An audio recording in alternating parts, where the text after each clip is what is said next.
Alright guys, it's time to debunk another commonplace myth about the Middle Ages. This video was inspired by a Patreon supporter, Erica.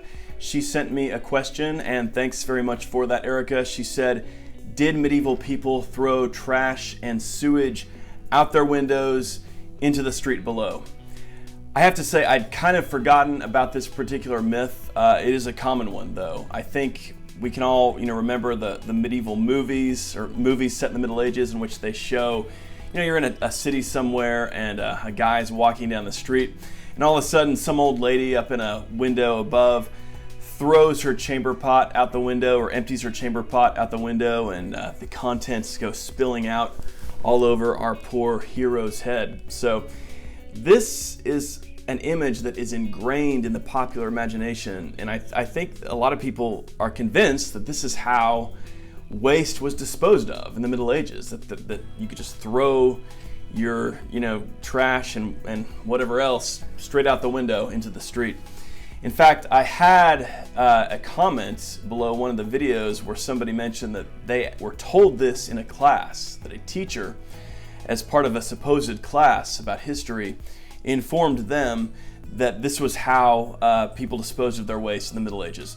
So let's address this right now. Was this done? The answer is no. This was not an acceptable way to dispose of your waste.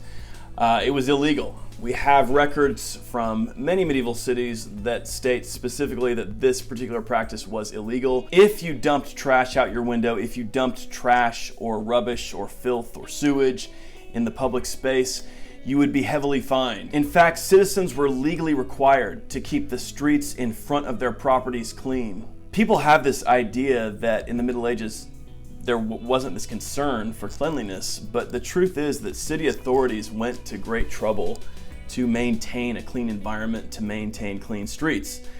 As an example, one common form of public employee was the street cleaner. This was someone who simply was paid to go around, clean up the streets, rake up rubbish, and cart it away. In London, these people were called rakers. Rakers would then haul the trash and rubbish that they'd picked up and take it out to areas that were designated as dumping zones, and these were outside of city limits. As you can imagine, a medieval city would have had a lot of animal traffic through the streets, and this would have produced manure. But of course, manure is a valuable resource. It was used as fertilizer by farmers, and so there were arrangements in which these city cleaners, these rakers, would collect manure and then it would be used for fertilizer in farms. There's one interesting case from 14th century London in which a very large dung heap close to a public highway was causing a nuisance. The defendant in this case was actually a woman, and the court records indicate that she said that this dung was to be loaded onto her family's boats and taken to their estates where it would be used as fertilizer. And she stated that for a long time her family had been doing this service for the city of London. One of the most common methods of waste disposal in the Middle Ages was a cesspit. There's one interesting case of a woman who, rather than using a proper cesspit, she was running a pipe from her toilet down to the public drainage system. When city authorities found out about this, they fined her and forced her to dismantle this pipe. Another type of public employee was a cesspit cleaner, and these were people who were paid to clean out public latrines, and this must have been a horrible job. It was normally done at night. Medieval public works were actually quite a bit better than we might think. In many places, the old Roman sewage systems and water systems were still in place and continued to function, but many new water systems were built all through the Middle Ages. Fresh water was generally piped in from higher elevation, like a mountain spring or something like that, to avoid contamination. Other cities would haul in large containers of spring water, which could then be dumped into public cisterns, and pipes would carry this water to public fountains where people could collect their drinking water.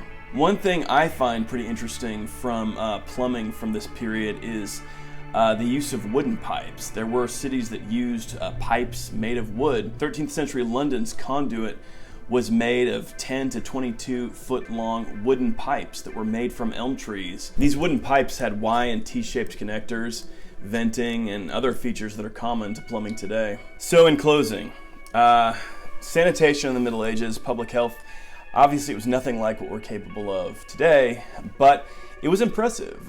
We have to give our medieval ancestors some credit for their ingenuity. A lot of the things they came up with were really clever, and there was definitely an effort made to maintain public health, to maintain a clean city. This idea that people were just totally okay with just spreading filth everywhere, that you could just dump garbage and filth out your window, this is not true. This is absolutely not true. There were laws against doing this, and we can see that medieval civic authorities went to great effort to maintain public health. So we'll just close with that. If you guys want to read more on this, a couple books that are worth checking out: Daily Life in the Middle Ages by Paul Newman, and then of course the classic The Medieval City by Norman Pounds. Hope you guys enjoyed the video. I will talk to you soon.